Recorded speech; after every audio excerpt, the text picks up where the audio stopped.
Hey everybody, Mr. The Fanboy here. It's time for another video. I initially wanted to review the Impact Wrestling pay-per-view telecast Crossroads yesterday morning, but I had problems with my internet connection and my and the upload button on YouTube. For some odd reason, the videos I recorded would never upload, so I decided just to cancel the review and to do a different type of Impact Wrestling. And this is my first official real salute that is not a first official real salute of Impact Wrestling in 2018 after witnessing two phenomenal Impact Wrestling shows. That was the Crossroads pay-per-view telecast from Thursday, and the March 1st edition of Impact Wrestling a week ago. I'm going to be talking about matches and segments from these versions of Impact. So pretty much this is also a short review of the March 1st and 8th editions of Impact Wrestling. Like I said, Impact Wrestling Impact Wrestling has been awesome, and like I said, it's been awesome despite all of the departures and how broken of a product Impact Wrestling has become. Impact Wrestling just keeps getting better and better. Of all the people to ever manage Impact Wrestling, Scott D'Amore and Don Callis, in my opinion, right now currently are the two best producers and owners of Impact Wrestling. Of all the people to have ever managed, booked, or owned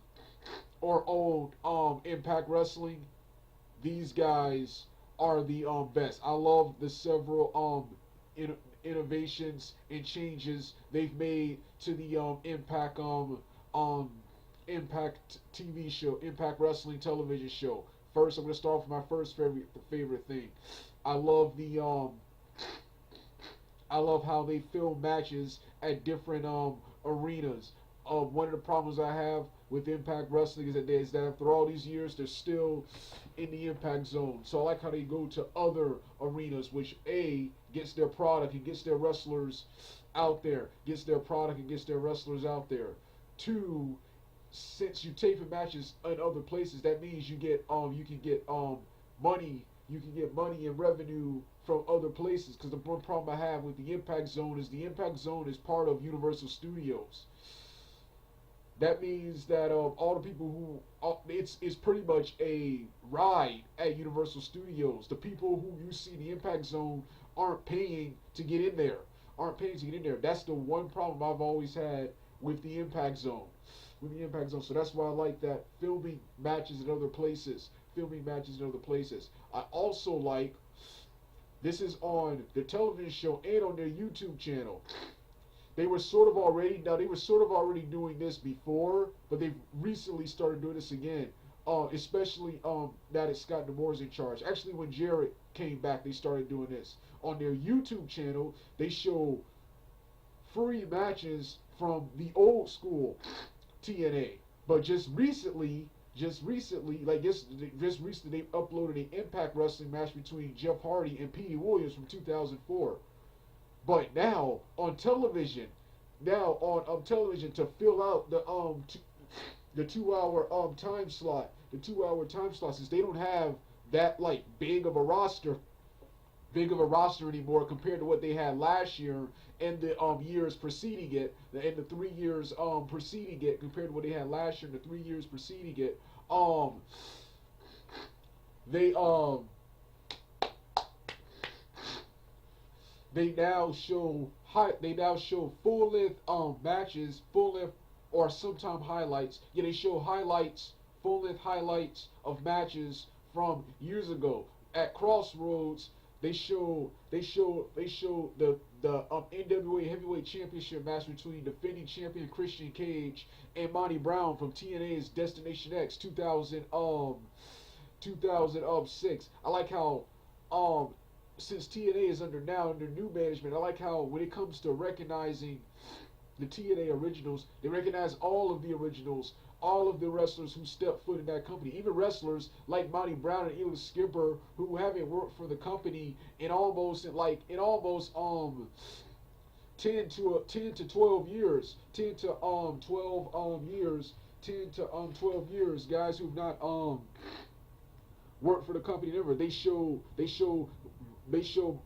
classic matches featuring Monty Brown. They also show the classic match, the 6 Sides of Steel tag team cage match between Triple X, Daniels, and Skipper versus AMW, and they constantly show the iconic moment where Skipper cage walk and hit a Hurricanrana onto James Storm, James Storm. And even Skipper hasn't been in the company since 2008, but they still show highlights of these guys. I hope that when Slammiversary comes around, these guys get inducted into the Hall of Fame, since they're showing highlights of pretty much everyone. So yeah. Next, I like how something from the old Impact Wrestling, from the old TNA, from 2002 to 2006. From 2002 to 2006, they stopped this in 07. Instead of starting to show off with a promo, they start to show off with wrestling, with a wrestling match, with a wrestling match with various backstage skits, vignettes, and other promos later in the show to build up for their matches. I like that too. Sorry about my got sinus problems, so sorry for all the sneezing and stuff. Hold on for a moment. Hold on for a moment.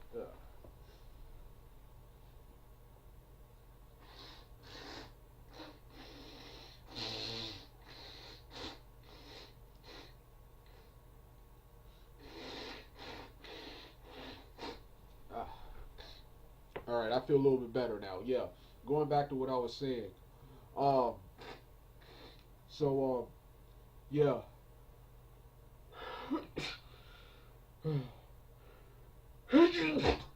Yeah, sorry about that. Yeah. Yeah. Like I was saying, so yeah,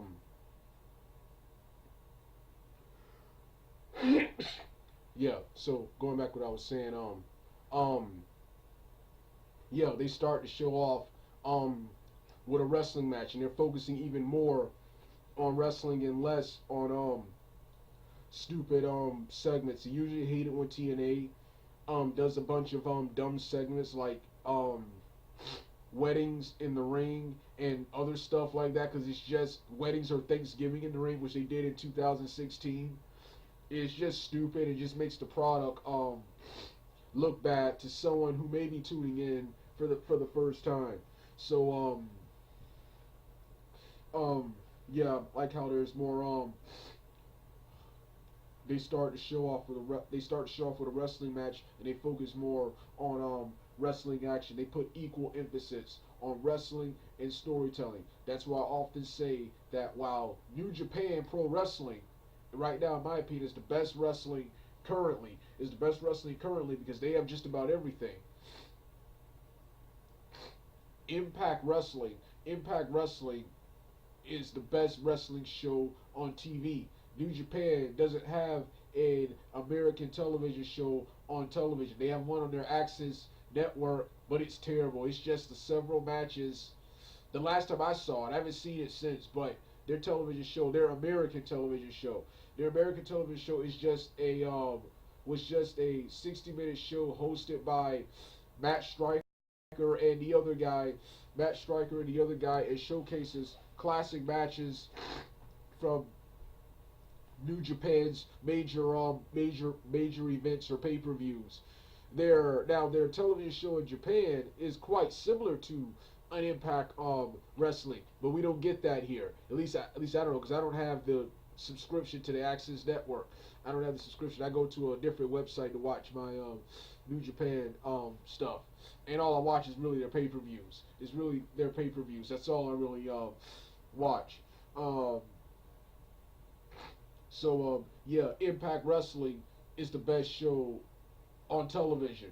Is the best wrestling show on television. New Japan and promotions like New Japan, CMLL, the British wrestling companies like Destiny Wrestling, formerly What Culture Pro Wrestling, NGW.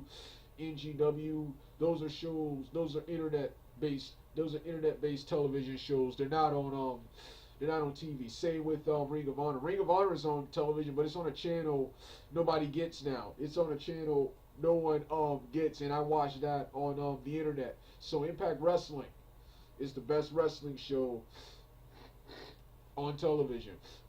Despite being a broken product with only half of a roster, in my opinion, they still put WWE to shame. Even though WWE, because of the money, has more talent. Because of their money. Because of the money they offer. And despite all the departures, it hasn't harmed TNA's product. TNA has actually gotten even better since then. Since all of these guys have departed. Come to think of it, the Crossroads show that was on Thursday, that was the last show. That was the last show I'd like to consider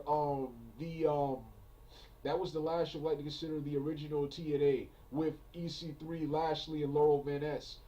Impact Wrestling next week will be the first Impact Wrestling.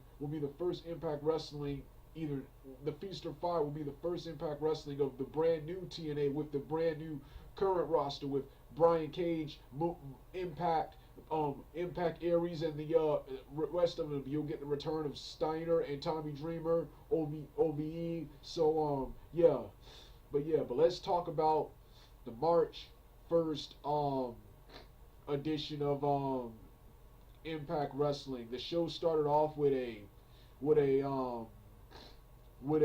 comedy match between Tyrus and EC3, who had their differences in a tag team match a couple of just that week prior, where they lost to Morrison and Aries, and that led to a match this week. This was a pretty good comedy match to start the show. But the match I want to talk about was the second match of the night, and that was my man Braxton Sutter, his grand return to Impact Wrestling, wrestling El Hijo del Fantasma in a phenomenal match. After the match, Braxton Sutter turned heel, bragged about how he kicked Ali to the core because she ruins careers. He kicked her to the curb, he kicked her to the curb because she ruined his careers, and he also whined about how he didn't even get an interest tonight in his status with the company, and said that he was the best wrestler on Impact Wrestling. Brian Cage came out and destroyed him, so I'm hoping for a feud between these two. I prefer Braxton Sutter as a face, but I'm liking this new heel turn because it means he'll be featured more, because all the wrestlers, all the they're with the exception of KM, there are really no heel wrestlers for him to really feud with, right now. So a heel turn for him would be an improvement, even though I prefer babyface Braxton Sutter. Continuing, and then of course you had a hilarious backstage segment between Taiji Ishimori, Taiji Ishimori, Taiji Ishimori, Taiji Ishimori, and Matt Sydal, who they Taiji Ishimori dared Matt Sydal, gave him a scroll,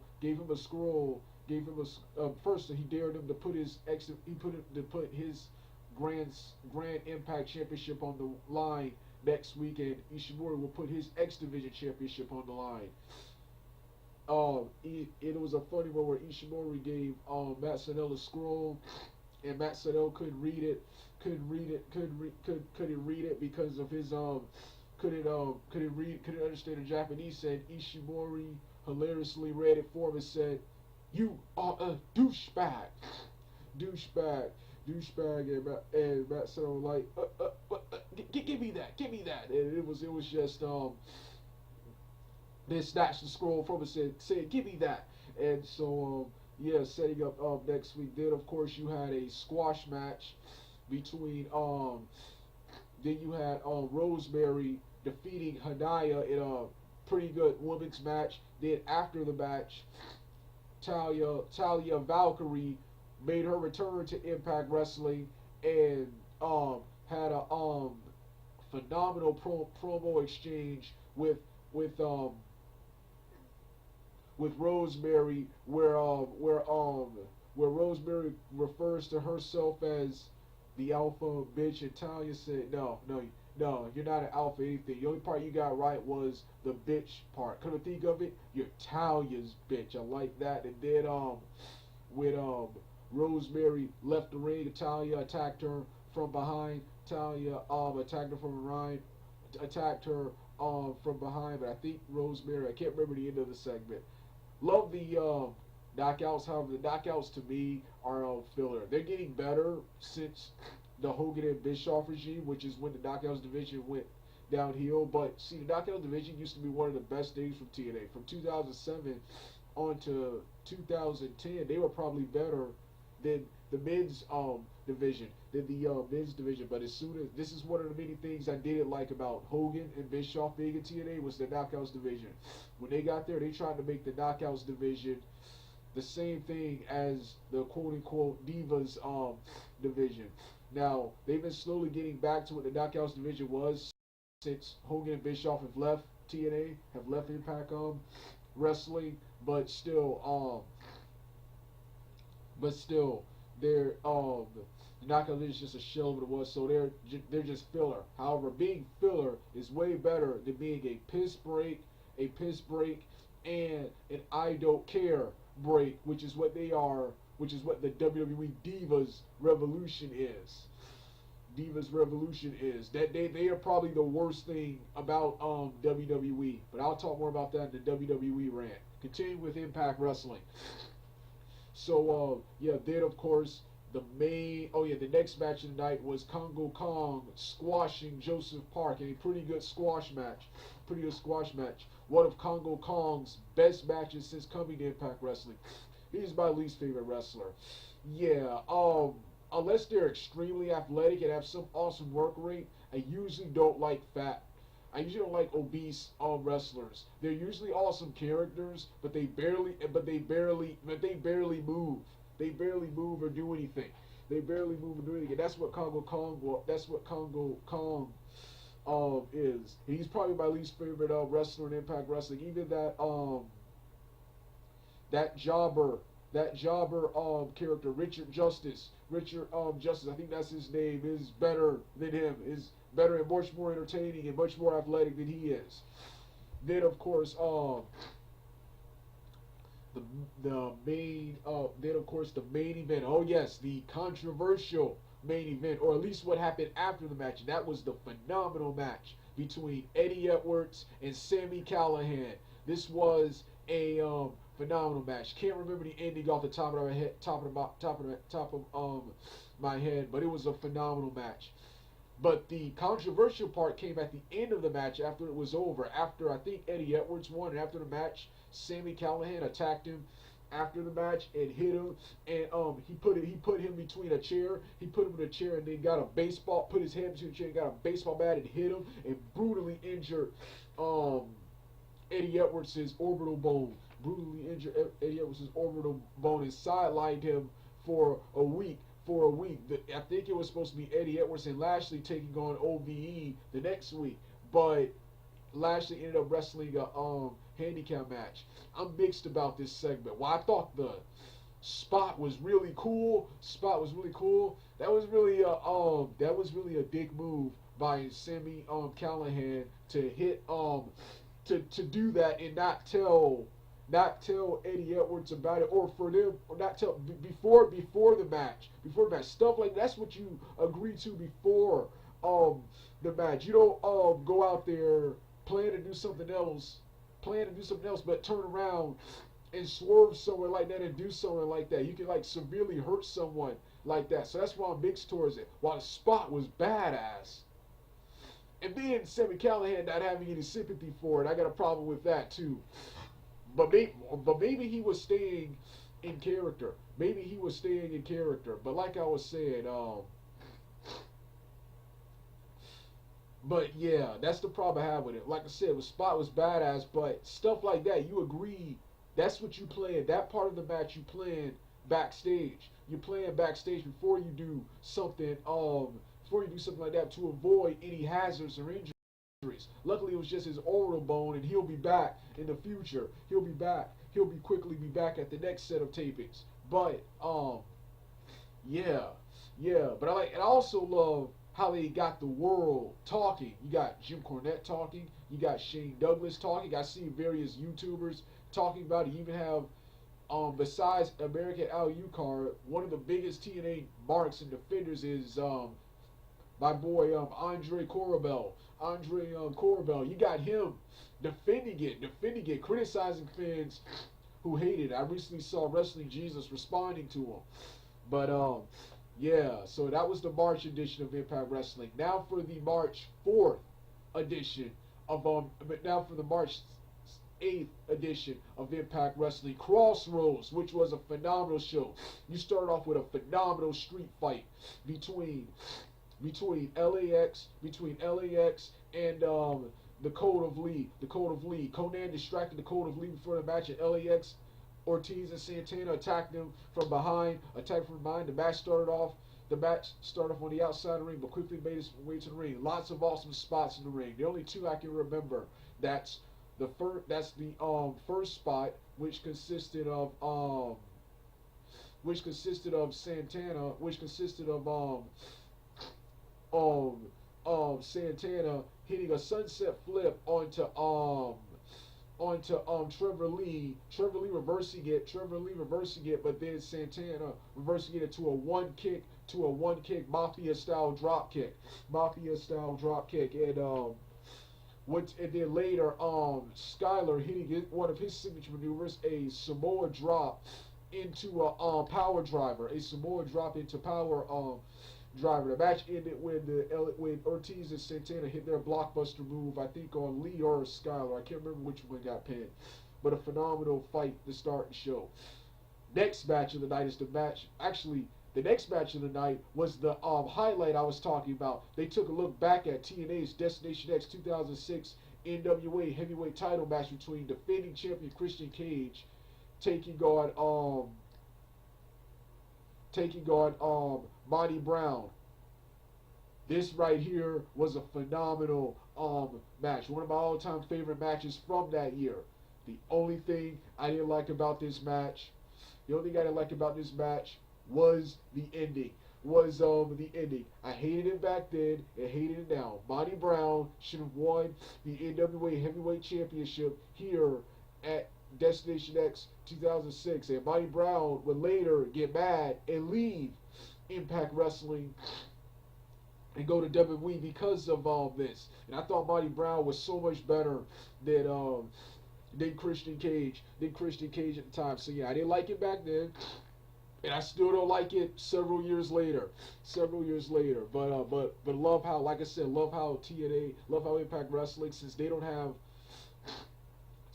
the same, they don't have as big of a roster as they used to. They also show highlights from back from the days when a lot of people used to like and watch Impact Wrestling. I didn't say when they used to be good, because I consider Impact Wrestling to be good now. They're just a damaged product, but the on-screen stuff is good, and they're getting better and better.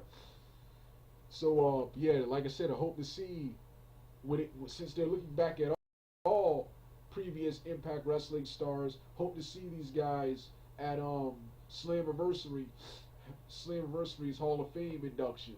But continuing, the next match of the night is the match I wanted to see. One of the matches I tuned into this show to see, tuned into Crossroads to see, and that was Matt Sydal and Taiji Shimori, Grand Impact and X Division Championship unification title match.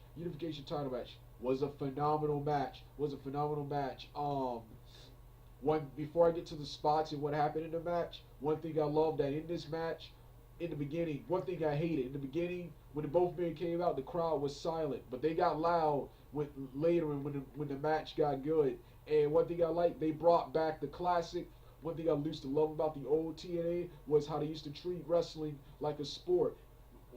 Good guy, bad guy, doesn't matter who you are. They respected the athleticism and the technique, the display of technique in the ring. They one of my favorite matches, two of my favorite matches I remember were AJ Styles and Petey Williams Victory Road 2004, and Petey Williams and Chris Sabin X Division match at Turning Point 2004. Throughout the match, they were like, "Let's go, AJ, Petey Williams," even though Petey Williams was the heel. And in the next match, Chris Sabin and Petey Williams, even though Williams was the heel, "Let's go, Sabin, Petey Williams." So they brought that back. Matt Sydal, Ishimori. They brought that back. It was just a phenomenal match. Down to the spots. You had Ishimori hit a brutal knee to the face maneuver off the springboard, knee to the face off the top rope. Then later you had Matt Sydal hit his springboard double knee around the neck, maneuver, onto Ishimori. Then he right when he thought it was gonna be over, Ishimori blocked Matt Sydal's kick, and went for his 450 splash. You think it was gonna be over right here? The 450 Matt Sydal reversed the 450 splash by getting his knee up. Then he hit the shooting star press, winning both the X Division Championship and retaining his Impact Grand Championship, making him a double champion. Here's the only two parts I don't like. In the upcoming tapings, he's going to give the championship to Josh Matthews, completely ending the Impact Grand Championship. Now, the problem I have with this is that not everyone's an X Division wrestler, not everyone's a tag team wrestler, not everyone can be heavyweight champion. So the X Division gave wrestlers, especially small wrestlers, something else to go for, something else to go for. So yeah, really, I didn't like that. And also, this was an awesome match. I hated seeing either man lose. That was the only problem I had when they made the match last week. I hated seeing either man lose. And Matt Sydal seems to be teasing a heel turn. So yeah, then of course you had Ali defeating Laurel Van Ness in a pretty good knockouts match. Ali hitting the Ali driver and winning her Knockouts Championship, and Gail Kim, who I forgot is still with the company as a producer. Gail Kim congratulated her backstage after the match. I forgot Gail Kim was still working for the company as a producer, but still wrestling on the independent circuit. Still wrestling on the independent circuit. Then of course, now, oh yeah, the next match of the night, and that was this is the second match I tuned in to see, and that was the tag team match between Bobby Lashley and Eddie Edwards versus OVE. Since Eddie Edwards was injured, it was Bobby Lashley in a tag team match. And before this match, early in the show, he called himself. He said he doesn't need anyone out there. He's the one man walking. That's why they call him the one man walking Armageddon. I always found it kind of weird that he didn't choose Cage before he didn't choose Brian Cage as his tag team partner before the match, since Eddie Edwards wasn't available. But this match was a pretty good fight. It really got good. It really got good when OVE, much to my surprise, controlled most of the match. It really got good when Brian Cage came out and tagged himself in and laid waste to everyone in the ring. Then, right when he was about to pin David, David or Jake, I can't remember which one got pinned, which one was about to get pinned. Right when he was about to pin one of them, yes, Sami Callihan trying to come in, and Bobby Lashley took him, KO'd him with an awesome spear. Awesome spot right there. And Brian Cage hit his jackhammer maneuver onto, I think, David or Jake. I can't remember which one, for the 1, 2, 3, winning the match. And Lashley couldn't believe it, but eventually tried to shake Cage's hand. Cage refused and just left. Awesome segment here, setting up their match in the upcoming weeks. Sucks that Lashley has left, because this is a feud I would like to see. I would like to see Cage and Lashley teaming up the battle. Cage and Edwards in a 3-on-3 match, battling in the upcoming weeks. But Dreamer and Steiner are coming back, so that they're good replacements for Lashley leaving. The main event. Now the main event of the night. This is the third match. I tuned into this show to see, and that was the Impact Wrestling World Heavyweight Championship match between defending champion Austin Aries and Johnny Impact. A phenomenal match.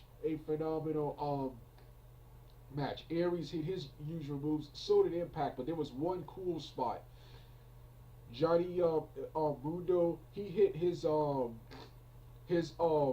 Uranagi slam off the top rope onto Aries. After a couple more minutes of wrestling and reversals, Aries finally hit a desperation brainbuster to retain his Impact Wrestling World Heavyweight Championship. Him and Mundo hugged after the match, and this set up. And after the match, Alberto El Patron came out clapping and laughing as Aries talked trash of setting up their match. I wanted Mundo to win, but I knew Aries would win. He only won the title a couple of weeks ago.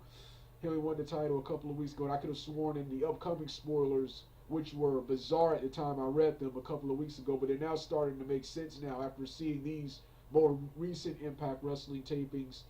In the upcoming weeks, Aries will be feuding with Alberto El Patron. So, yeah, like I said, Impact Wrestling is good. I wanted to review this show, Crossroads, when it happened. And I had a review set up to be recorded, but the upload button on YouTube, for some odd reason, just wouldn't work. The video would not finish loading. Hopefully this one finishes. My internet connection seems to be working better than it was hours ago. So let's try it. All right, I'm done. Hit my music.